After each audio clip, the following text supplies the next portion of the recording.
In 1997, a bribe of 1.5 million Swiss francs, meant for FIFA's president, was accidentally wired to FIFA's own bank account. Someone in the finance department spotted the error and forwarded the money onto the president, João Havelange. An executive described the transaction under oath in a Swiss courtroom in 2008.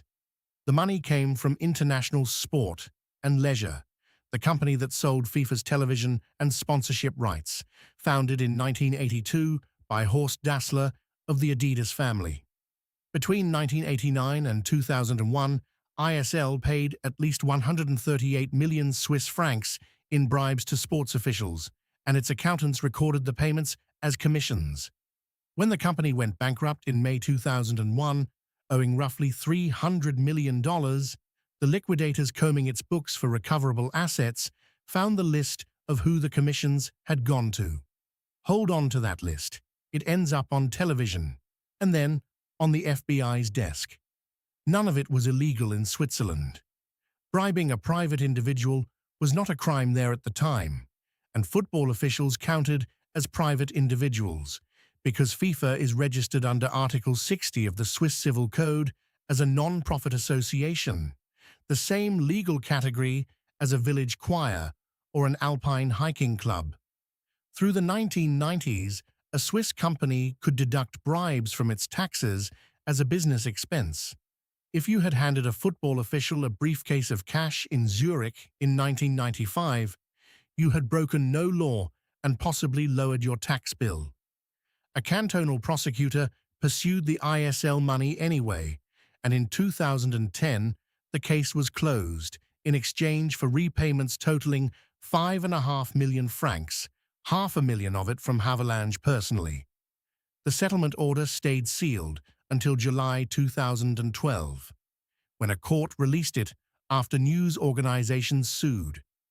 It named Ricardo Teixeira, head of the Brazilian Football Federation and Havelange's former son-in-law, as having taken at least 12.74 million francs, and it stated that FIFA as an institution had known about the payments. Havelange had run FIFA from 1974 to 1998. The General Secretary managing the office through those years was Sepp Blatter, who succeeded him as president. An investigative reporter named Andrew Jennings had been publishing this material while the lawyers were still sealing it. His book, Foul: The Secret World of FIFA, came out in 2006, and someone later slipped him the full ISL ledger, 175 secret payments, which he put on air in a BBC Panorama broadcast on November 29, 2010. FBI agents had already come to see him in 2009. The FIFA file was assigned to the Bureau's Eurasian Organized Crime Squad in New York, the unit built for Russian mafia cases. 3 days after that broadcast, FIFA's executive committee met in Zurich and awarded 2 World Cups in one afternoon, Russia for 2018 and Qatar for 2022. 22 men voted instead of 24 because 2 members had been suspended weeks earlier after Sunday Times reporters posing as lobbyists filmed them offering to sell their votes. Qatar, where summer temperatures reach 50 degrees Celsius, beat the United States 14-8 in the final round. Keep those 22 men in mind. That FBI file in New York is about to get a lot thicker. One of the 22 was Jack Warner of Trinidad, a FIFA vice president who ran CONCACAF, the confederation covering North and Central America and the Caribbean. In early 2008, $10 million had moved from FIFA's accounts in 3 wire transfers into accounts Warner controlled. South Africa's government had promised the money to Caribbean football as a diaspora legacy program after winning the right to host the 2010 World Cup. The later American indictment called it a bribe for Warner's voting bloc and traced portions of it through a Trinidadian supermarket chain called JTA.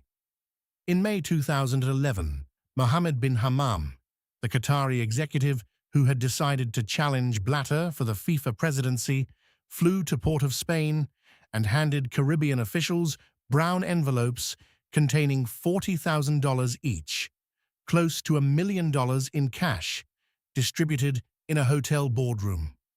A delegate from the Bahamas photographed the money and reported it, and the complaint moved up through Chuck Blazer, Warner's business partner of 21 years and the General Secretary of CONCACAF. Warner resigned.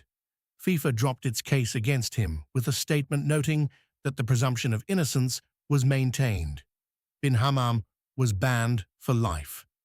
Blazer's own arrangements did not survive the attention. His contract gave him 10% of nearly every television and sponsorship deal CONCACAF signed. He lived in Trump Tower and rented the apartment next to his own at $6,000 a month, largely for his cats. He had also filed no federal tax return from 2005 through 2010.